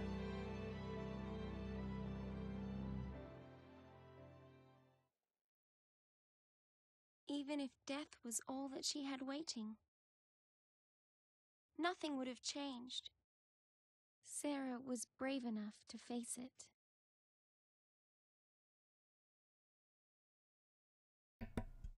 This actually wraps up Chapter 4. Chapter 4 is probably the most story-intensive chapter to this point. The next two chapters are a little lighter in that regard, but also intensive. But it does have the most character swapping, or party swapping, of the first several chapters, other than maybe Chapter 2. This does wrap up this segment of Let's Play Final Fantasy 13, or whatever the title of this shall be. We'll pick up with Chapter 5 in the future.